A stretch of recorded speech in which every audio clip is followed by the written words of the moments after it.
Welcome to Bed Crime Stories Podcast. I'm your host, T. To my loyal bed crimers, a special hello. And to anyone new to the channel, it's great to have you here. I cover all things true crime. My forte is getting straight to the nitty-gritty and leaving out all the fluff that can get in the way and take a lot of your time. If after listening to or watching the video, you find you enjoyed it or learned something new from it, please hit the like button and please consider subscribing. Now let's dig in. As snow carpets the off-campus rental home where Kaylee Gonsalves, Maddie Mogan, Zana Kernodle, and Ethan Chapin lost their lives, and Idaho State Police now patrol the University of Idaho campus and the general Moscow community, the case remains largely a mystery. A squad car remains in the driveway of the rental home at 1122 King Road. The only thing missing are the slain students' vehicles and the people who once lived there. The cars were carted away yesterday and taken to a more secure location. Note that this is 16 days after the crime. You'd think those vehicles would have been processed for forensic evidence well before day 16. It feels like these cars are something of an afterthought, an idea that maybe came up after the investigators exhausted all their other avenues. Forensic coroner Joseph Scott Morgan recently appeared on News Nation, and he said that had he been in charge, those vehicles would have been taken away for processing from day one. Morgan stated that the cars being outside the home for the past 2 weeks indicates that the investigators likely didn't find any evidence on the exterior of the vehicles. But now, after perhaps hitting a dead end, the investigators are realizing that there could be important trace and biological evidence inside the vehicles.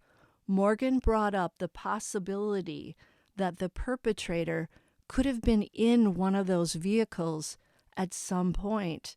Perhaps he rode in one of them on the night of the crime, or maybe he sat in one of them after committing the crime. Per Morgan, every inch of each vehicle needs to be scoured and examined. But Morgan also pointed out that any biological evidence inside the cars could have degraded over the past 2 weeks as they sat in the driveway, which is upsetting to hear. You'd think that the small Moscow Police Department, with assistance from the Idaho State Police and the FBI, would have known that those vehicles needed to be processed from the jump. Why wasn't that done? Moving on to persons of interest and or suspects in the case. According to the Latah County prosecutor, who spoke with reporter Brian Enton of News Nation, the investigators currently have no suspects. The prosecutor said that there were people of interest over the past 2 weeks, but all of them have been eliminated. I have to say, it's very deflating to hear this. I'm getting Delphi vibes, and they don't feel good. Now, maybe the police are playing mind games with the public in a bid to play mind games with the perpetrator, but I don't really think so.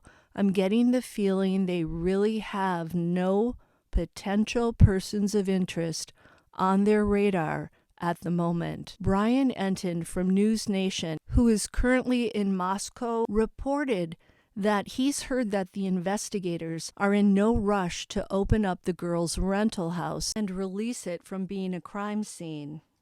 But then Ashley Banfield, also of News Nation, stated that she'd heard rumors that the police are planning on releasing the house soon, and that maybe it's because there are still 3 living residents of that home whose belongings remain inside. You heard me right.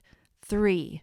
It has just been reported that there is a sixth person's name on the lease. Now, Aaron Snell, the communications director for the Idaho State Police, made it clear that this sixth person was not at home when the crime occurred. Snell did not release the name of that person.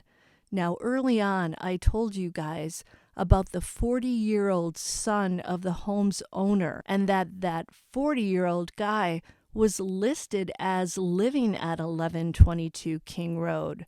So now I'm wondering if he's the person who occupied the sixth bedroom, which would be the second one on the second floor. Remember, Xana Kernodle's room was also on that second floor. And I'm pretty sure we will be hearing within the next day or so that this 40-year-old man was the sixth roommate in the off-campus rental home.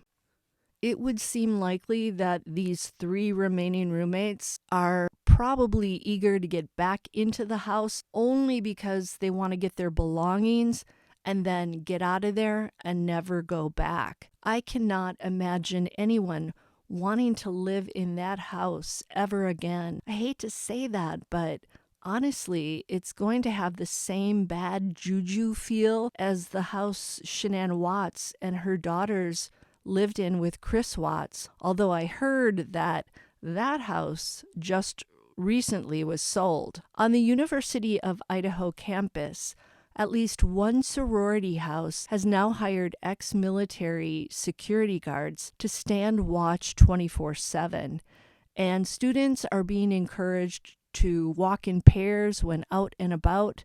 Brian Enton stated that most of the students and residents have taken to not going out at night. In addition, because many students have decided not to return to the campus for in-person classes, and many of them had jobs in local businesses in Moscow, some establishments are now short on staff. Other businesses have taken to walking their employees out to their cars after dark. What's abundantly clear from all of this is that this entire town is suffering.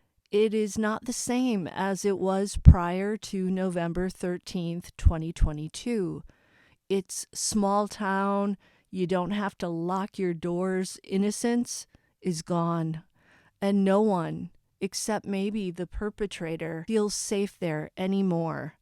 In essence, Moscow and its residents have also been victimized by this brutal crime. Speaking of Sunday, November 13th, let's go back to that day for a second. It turns out there was another incident early that morning around the same time the police are saying that this crime commenced at about 3 a.m. The Moscow police blotter for that day and time indicates there was an alcohol offense at 3 a.m. on a field located on Taylor Avenue. Its name is Band Field, and it's not far from the Sigma Chi fraternity house where Ethan Chapin and Xana Kernodle were seen at the party between 8 p.m. and 9 p.m. on Saturday, nor is it far from the girls' off-campus rental home. Is this incident related in some way to the crime? That 3 a.m. witching hour seems awfully suspicious. Ashley Banfield of News Nation said that she was thinking that maybe there was a small after-party post the official soiree at the Sigma Chi frat house, perhaps at the girls' rental home. That could mean additional people were in that house on King Road early Sunday morning. Banfield was speculating, but I'm wondering if she has access to some inside information that the rest of us don't. By the way, we now know that Ethan Chapin's brother, Hunter, and his sister, Maisie, were also at the Sigma Chi party on Saturday night. Hunter took his sister as his +1. Ethan, Hunter, and Maisie Chapin were triplets. I'm hoping that Hunter and Maisie have been able to share any strange events that may have gone down at the frat party that night, and possibly are able to shed light on what Ethan and Xana were doing after they left the frat party and before they returned to the house on King Road. I say that because there is an odd post floating around Reddit, which of course we know we cannot trust as a reliable source, about some sort of fight that may have occurred at the Sigma Chi frat party Saturday night. Again, it's unverified, but if it turns out to be true, it could be relevant to the case. I'm going to read that post to you right now. Here goes. I have it on good authority. Cousin is a cop in a nearby town, but called in to help in Moscow once school started back up. Apparently the investigation is looking directly at the Sigma Chi frat party Ethan and Xana attended from 8 to 9 that night. He did not have any update on their timeline after they left 9 to 1:45 a.m., but did say it looks like the investigation is honing in on 2 suspects from the party that night, and an update should publicly name them by the end of the week. Sigma has made their socials private and removed all information from Facebook going back a few years. They believe Ethan and Xana were the main targets, stemming from an argument that night. Downstairs survivors could hear 2 males rummaging through the room above them, figured it was an after party, locked the doors, and went to bed. When they discovered them in the morning, about 30 minutes before the 911 call, they called their friends at Sigma to come over, who in turn called the police. It's right across the street, and for whatever reason, they believed it was people from Sigma upstairs around 2:15 that night. Back door was left open. One dead in bed, the other blocking their room's door with their body. Police just updated their Facebook to reiterate they are not looking into the activities of that night, fight, drugs, etc., and spilled into anger later that night and got them killed. Also, didn't want to release profile they created as it would cause undue fear in the community, i.e. Greek life, end quote. Now, we've seen anonymous posts before that end up being fake, so that very well may be the case with this one, especially since the police have said that they have no suspects at this point. But I'm hoping that this post turns out to be true only because this crime needs to be solved ASAP. The other big news of the day are the conflicting statements the Moscow Police Department and the Lata County Prosecutor's Office have made over the past few days about whether or not the women's rental home and some of its occupants were targeted or not. Back on November 16th of 2022, just 3 days after the crime, Police Chief James Fry told reporters that investigators believed the crime was a targeted attack, but he and the detectives never explained why investigators were thinking that, and it was hard to understand how they could come to such a conclusion without having a suspect in custody. Earlier in the week, the Lata County Prosecutor's Office suggested that the suspect or suspects specifically looked at the residence where 3 of the victims lived, and they further declared that 1 or more of the occupants were undoubtedly targeted. But yesterday, Wednesday, November 30th, the police released a statement saying the prosecutor misspoke when he said that the suspect or suspects specifically looked at the residence and that 1 or more of the occupants were undoubtedly targeted. This came as a shocker, after the cops' earlier statement back on November 16th. Then, this morning, Thursday, December 1st, 2022, the police made yet another statement.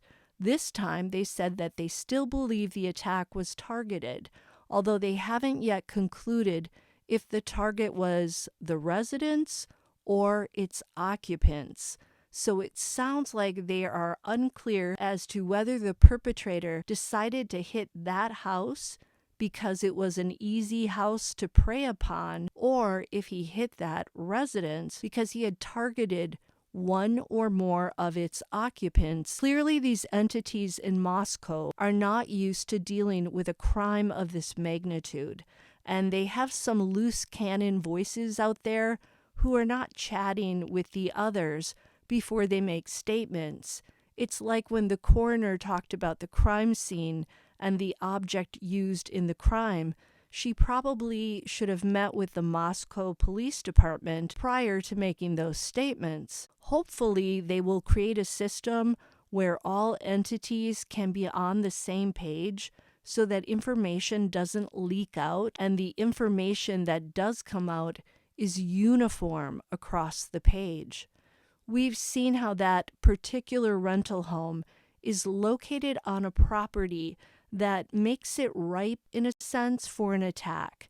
It has trees lining the back edge of the property with a flat expanse of open land behind it, followed by the Sigma Chi fraternity house. That's the frat house where Ethan Chapin and Xana Kernodle were seen at some point between 8 and 9 p.m. Now we're hearing that they were simply seen during that period.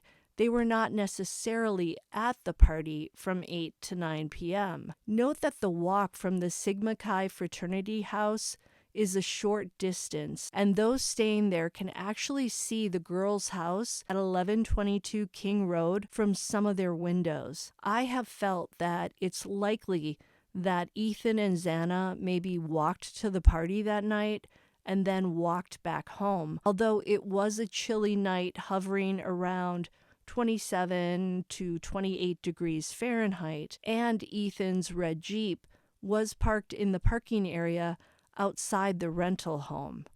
But back to that tree line behind the girl's house. Someone could have concealed themselves in those trees at night and not been seen. To the rental home's right, if you're standing inside looking out from the front door, there's an imposing brick apartment complex, as well as an unlit and often quiet parking lot up a hill behind it. The wall of that apartment complex has no windows, and at the time of the crime, it had no security lights or motion detectors.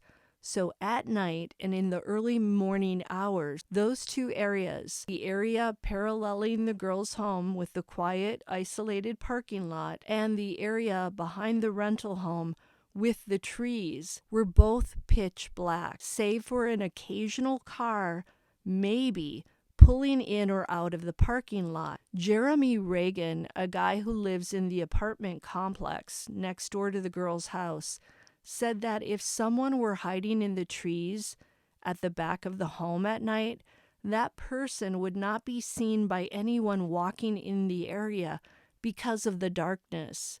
The only way someone could have spotted another person hanging out in those trees was if they were driving into the parking lot at night with their headlights on. Also, the girls' rental house had no motion detector lights in the front or the back, no surveillance camera, and no home security system that we know of other than the front door with a widely shared security code.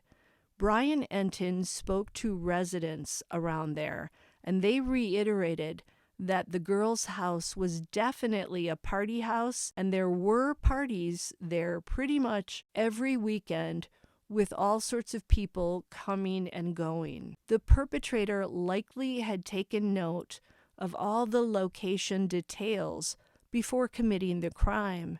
He alone knew how vulnerable that residence was to a home invasion and an attack. So he had to have spent time looking at the house from every angle, and he also likely checked out the surrounding properties, looking for things like ring cameras and anything else that might pose a risk to him getting away with the crime. So I guess it's possible that if this perpetrator just wanted to indulge in some sicko desire to hurt other human beings, he could have deducted that the house was a good one because it would help him evade detection. Perhaps this house offered an isolated setting and random female victims, or perhaps it offered both an isolated setting and particular female victims. Let's hope the investigators figure that out, and soon. This community having to live in this scary limbo must be so stressful.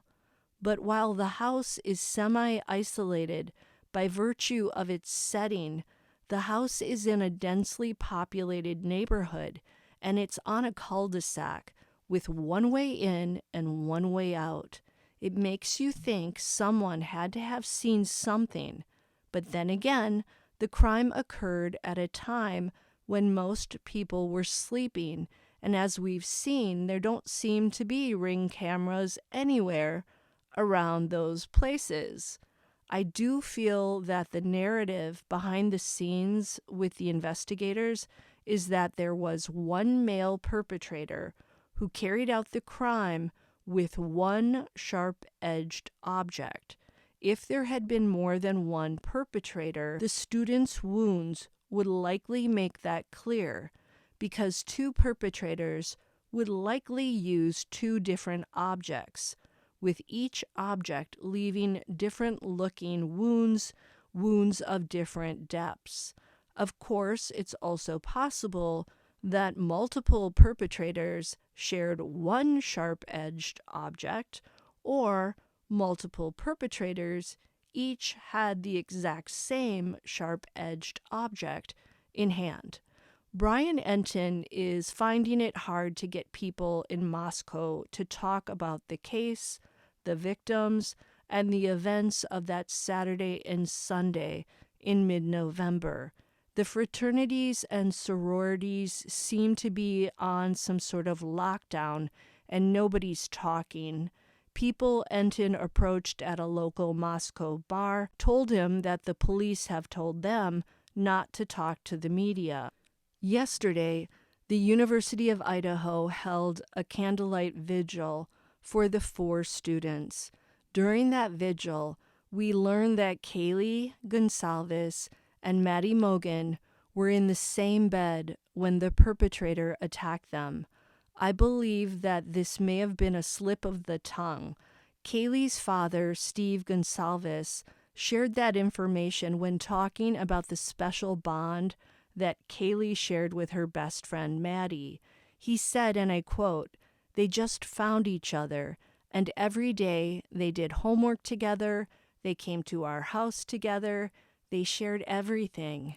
In the end, they died together in the same room, in the same bed." End quote. Kaylee's dad also stated, and I quote, "You can't imagine sending your girls to college and then they come back in an urn." End quote. So sad. Clearly, Maddie was like a second daughter to Steve and his wife, and Kaylee was like a second daughter for the Mogans. All the victims' families, aside from Xana Kernodles, spoke during the vigil. Xana's family were not in attendance.